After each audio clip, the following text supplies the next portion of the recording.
আমের সিজন আসবে আর আমি এই অসম্ভব মজাদার নরম তুলতুলে ম্যাঙ্গো প্যানকেক তৈরি করব না, সেটা তো হতেই পারে না।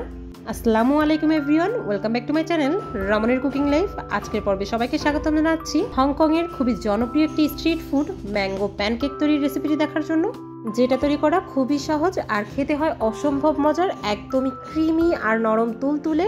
বিশেষ করে যারা ম্যাঙ্গো লাভার তাদের কাছে তো এই ডেজার্টটা খুবই পছন্দ হবে। আমি গ্যারান্টি সহকারে বলতে পারি এই ম্যাঙ্গো প্যানকেক যদি একবার বাড়িতে তৈরি করে খান তাহলে পুরো আমের সিজনে আপনার বারবার খেতে মন চাইবে। আশা করি রেসিপিটা আপনাদের সকলেরই খুবই পছন্দ হবে। আর এরকম আরো সহজ এবং মজার মজার রেসিপি পেতে আমার চ্যানেলটি সাবস্ক্রাইব করে পাশে থাকা বেল আইকনে ক্লিক করে রাখতে ভুলবেন না। এতে করে আমি যে কোনো নতুন রেসিপি শেয়ার করার সঙ্গে সঙ্গে তার নোটিফিকেশনগুলো আপনাদের কাছে পৌঁছে যাবে।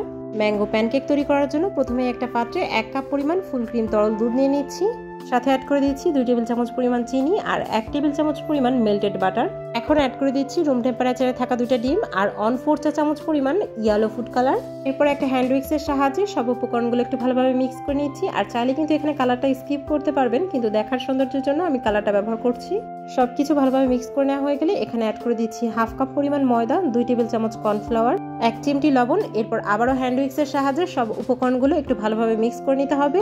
আর এই মিক্সিং এর কাজটা কিন্তু অবশ্যই একটু ধৈর্য সহকারে সময় নিয়ে করতে হবে, যাতে করে এখানে কোনো প্রকার লাম্পস না থাকে। সবকিছু যখন ভালোভাবে মিক্স করে নেওয়া হয়ে গিয়েছে তখন একটা স্ট্রেনারের সাহায্যে এই মিশ্রণটা আমি ছেঁকে নিচ্ছি, এতে করে এখানে কোনো প্রকার লাম্পস থাকলে সেটা আলাদা হয়ে যাবে। এই তো প্যানকেকের মিশ্রণটা কিন্তু এখন পুরোপুরি রেডি হয়ে গিয়েছে। আর দেখতেই পারছেন এর কনসিস্টেন্সিটা, এটা কিন্তু এরকম পাতলাই হতে হবে, এর থেকে বেশি ঘন করা যাবে না। এখন চুলা একটি প্যান বসিয়ে তাতে সামান্য পরিমাণ তেল ব্রাশ করে দিচ্ছি। এরপর এই প্যানটা যখন মিডিয়াম গরম হয়ে আসবে তখন এখানে অ্যাড করে দিচ্ছি যে মিশ্রণটা তৈরি করেছিলাম সেখান থেকে 1/3 কাপ পরিমাণ। মিশ্রণটা প্যানে অ্যাড করার পরপরই প্যানের হাতলটা ধরে আমি এভাবে একটু নাড়াচাড়া করে রুটির মতন একটা রাউন্ড শেপ দিয়ে নিচ্ছি। এরপর জাস্ট 10 সেকেন্ডের জন্য ওয়েট করছি। আর 10 সেকেন্ড পর আমি একটা ঢাকনা দিয়ে ঢেকে প্রায় 1.5 মিনিটের জন্য রান্না করে নিচ্ছি। আর এই রুটিগুলো রান্নার পুরোটা সময় জুড়েই কিন্তু প্যানটা মিডিয়াম গরম থাকতে হবে, এর জন্য কিন্তু চুলা জালটা একদম লো আঁচে রাখতে হবে। প্রায় 1.5 মিনিটের মতো রান্না করে নেওয়ার পর ঢাকনাটা খুলে নিয়েছি। দেখতেই পারছেন রুটির একটা পাশে হালকা ব্রাউন কালার চলে এসেছে। এই পর্যায়ে আমি রুটিটা তুলে নিচ্ছি।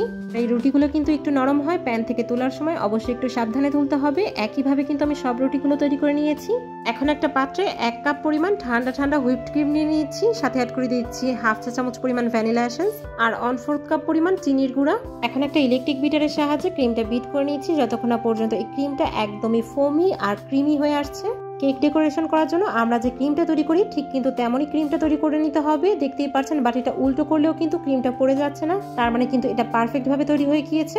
আর ম্যাঙ্গো প্যানকেকে আম ব্যবহার করার জন্য এখানে আমি বড় সাইজের 2টা আম এভাবে একটু মোটা মোটা করে স্লাইস করে নিয়েছি। দেখতেই পাচ্ছেন আমগুলো একটা সাইডে রেখে দিচ্ছি। এখন প্যানকেকগুলো তৈরি করে নেব। প্যানকেকের জন্য যে রুটিগুলো তৈরি করেছিলাম এগুলো তৈরি করার পর কিন্তু এরকম ঝুড়িতে করে রেখে দিয়েছিলাম। দেখতেই পাচ্ছেন রুটিগুলো কিন্তু এখন পুরোপুরি ঠান্ডা হয়ে গিয়েছে।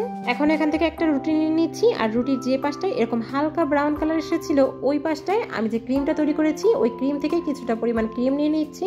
আর ক্রিমের উপরে কেটে রাখা আমের একটা স্লাইস দিয়ে দিচ্ছি। আর এই আমের স্লাইসের উপর আরো কিছুটা পরিমাণ ক্রিম দিয়ে দিচ্ছি। দেখে নিশ্চয়ই বুঝতে পারছেন আমি কাজটা কিভাবে করছি। এখন এটা ভাজতে নিলেই কিন্তু আমাদের প্যানকেকটা তৈরি হয়ে যাবে। আর এটা ভাজ দেওয়ার পদ্ধতি হচ্ছে আমরা বিভিন্ন ধরনের রোলে যেভাবে ভাজ দিই ঠিক ওইভাবেই ভাজ দিতে হবে। আর এই উপরের অংশটা ভাজ দেওয়ার সময় এতে কিছুটা পরিমাণ ক্রিম লাগিয়ে নিলে কিন্তু এই রোলের ভাজটা কখনোই খুলবে না। এই তো আমাদের ম্যাঙ্গো প্যানকেক কিন্তু এখন পুরোপুরি তৈরি হয়ে গিয়েছে। আর একইভাবে আমি বাকি সব ম্যাঙ্গো প্যানকেকগুলো তৈরি করে নিয়েছি। আর আমি যতটুকু মিশ্রণ তৈরি করেছিলাম তা থেকে কিন্তু প্রায় 6টার মতো প্যানকেক তৈরি হয়েছিল। এই ম্যাঙ্গো প্যানকেকগুলো কিন্তু সরাসরি এভাবেও খাওয়া যায়, আবার নর্মাল ফ্রিজে কিছু সময়ের জন্য রেখে একটু ঠান্ডা করে খেলে খেতে আরো বেশি ভালো লাগে। আর চাইলে কিন্তু যে কোনো ধরনের ফুড গ্রেড র্যাপিং পেপার দিয়ে এই প্যানকেকগুলো র্যাপ করে তারপর একটা এয়ারটাইট বক্সে করে 2 থেকে 3 দিনের জন্য নর্মাল ফ্রিজে সংরক্ষণ করতে পারবেন।